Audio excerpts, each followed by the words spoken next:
Hi, so here are my pickups for May 2025. Nothing. Absolutely nothing. Although I do notice how fucking disgusting my little mouse mat is. This week was a little meager because I'm going on a holiday next week and basically wanted to save up money. So I got nothing. I ordered one thing, but it's not arriving until after. But I still want to give you something. So here we go. Well, let's look through some other stuff that I haven't really shown off before. Yeah? Demo sleeves. Huh? When CDs are super cheap to print. Here, this is Ubisoft Quality in Action.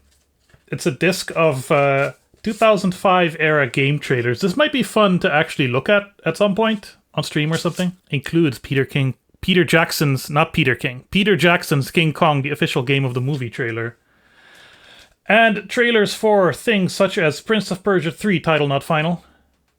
Tom Clancy's Ghost Recon 3, title not final. Should have cleaned the lens. That's much better. Title not final. Far Cry Instincts, 187 Ride or Die, America's Army, So Ubisoft has done a lot for like American Army propaganda, huh? Myst 5 End of Ages. You might remember it from last time.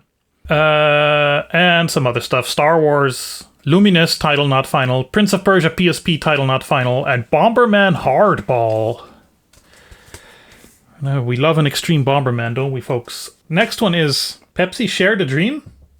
That's David Beckham. I wouldn't be able to tell that because I'm not a football/soccer guy.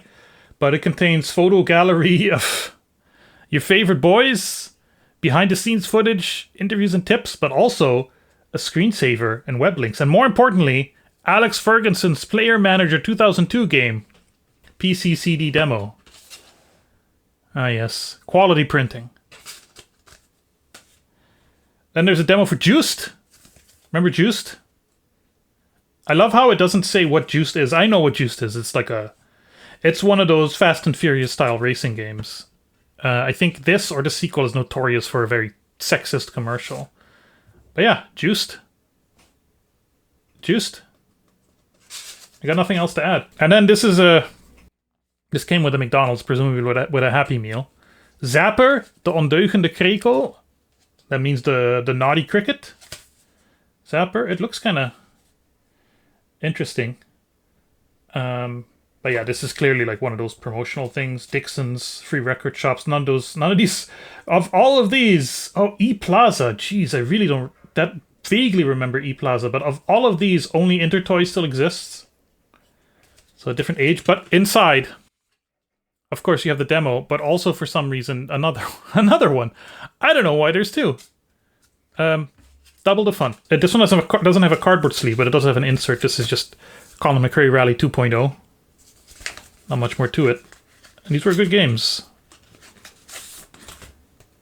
Yeah. Does this fold out? Yes. Oh! Ooh, wow. And then, I love this too. Pool Paradise promotional movies. Not even a demo because it's a console game. Right, so just promotional movies. Just trailers. Just a piece of plastic with trailers on it. For one game. They were truly prosperous times. And then a playable demo for Dungeon Siege 2. With a release date on it. I've never played these. I've never played a Dungeon Siege. Cardboard sleeves. With demos and trailers. Wow. Onto something a little more substantial. This is like one of the first things I ever ordered online back in like 2006. A physical copy of DEF CON. The nuclear war simulator, which usually ends in an apocalypse. Haven't played it in a long time, but it was pretty good. What's cool about this though is the manual has like this matte finish to it. It really feels like old paper, and it has cool like illustrations on how to survive a nuclear winter. Good luck. Maybe I should read through this because you never know these days.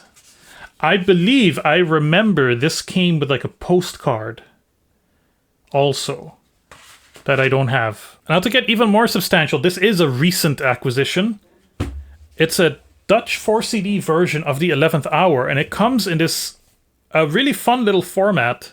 This just says the sequel, The Seventh Guest. Like this. I think you would have music CDs, packages, albums, 4CD albums that would come like this.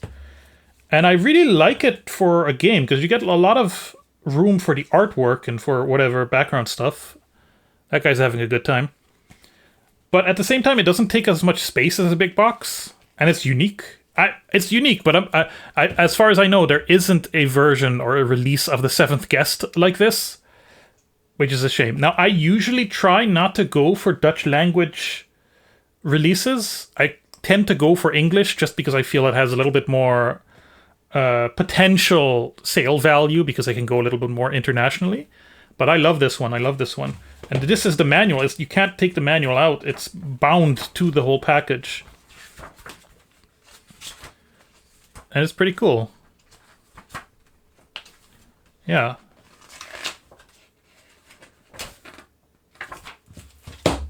The 11th Hour. This is another recent acquisition. You may have seen it in the background of my streams, or even a video. Hell! A cyberpunk thriller. It stars Dennis Hopper, Stephanie Seymour, Grace Jones, and Jeffrey Holder. This, along with, what is it called? Ripper, which is another one that stars Christopher Walken. It's a series, not a series. Game Tech and Take-Two. You may remember Take-Two from such games as Red Dead Redemption and Grand Theft Auto. They released, like in the 90s, a series of celebrity starring FMV adventure games. And this is one of them. See Dennis Hopper in beautiful CG form. Here's a picture of all the actors. Yeah. That's pretty cool. And this is kind of what I have understood right now to be kind of a classic big box. You take it out like this, and then inside is just loose, like some cards, a game disc. This is a pretty basic disc. There's no extra manuals or whatever. There is a sleeve for some reason. And then there's like a little promotional folder. This is a promotion. This is a flyer for the game that I've already bought. But there's some extra stuff in there. Marketing activity. What is this for? Whatever. And then some more, like, advertising for Game Tech's other games. And then, like, a nice substantial model. This one has some sticker residue on here. There's another guy having a great time. Yeah, and this is another kind of great, detailed, beautifully laid out manual. Interesting font choices. Room for graphics. You know, a nice long introduction to the game's story and instructions. Very cool. So I don't know if I'm ever going to play this, but it's nice to have, and having the word hell in a 90s CG fire font like this. It's really cool. But then there's the other side of the coin sometimes, where the big box is maybe very cheap. This is Normality by Gremlin Interactive. I got this along with the big box for the X-Files game, which is also beautiful. I might show it off on another time if I don't have a lot to show off. Again, English language, which I like, even though it is a Dutch release. Dice Multimedia is a Dutch kind of budget game company. But I overpaid for this because I don't know if it came like this or if this is just, you get what you pay for. It's literally just this. There's no manual. Oh, it just folds out. There's just a disc. I was really disappointed when I got this. I was really felt a little ripped off. Normality is a great game, by the way. Like a very early 3D first-person adventure game, real time. Kind of a precursor / sibling of Realms of the Haunting. It's a great game. I'd love to have a more substantial version of the big box. This might go up for sale at some point, but I'm not going to make my money back on this. But yeah, Normality. And lastly, a little hardware. You've seen some of my controller videos. I've been meaning to do another one, but I feel like I kind of need to change the format up a little, or I need to invest in many more controllers, and that's getting a little difficult. But one of the ones I wanted to do is on the brand Trust, which is a Dutch kind of computer peripheral brand. Nowadays, they only make, they just put their brand on Chinese stuff that they buy. But back in the day, they used to design their own stuff, including weird controllers, such as this, the GM1300 Predator. And this is an interesting one. They've made some real interesting ones. So it's a little dual analog controller. It's got beautiful round D-pad. It's clicky, would you believe it? And the thing that gets me most about Trust's controllers is these weird teardrop-shaped buttons. Two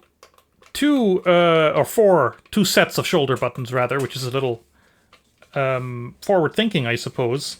It's got like a rubbery texture on the bottom that has not melted. It's mildly sticky, but it has not melted. It is not just liquid goo, which is interesting. And yeah, no start or select button or anything. It's got this weird shape. It's got this beautiful glossy red Ferrari color. Its like standout feature is, if you see here, it has like multiple modes that basically change how the analog sticks work. It's not super comfortable. At least these triggers, which are not analog, of course, they're just clicky buttons. They're not very comfortable.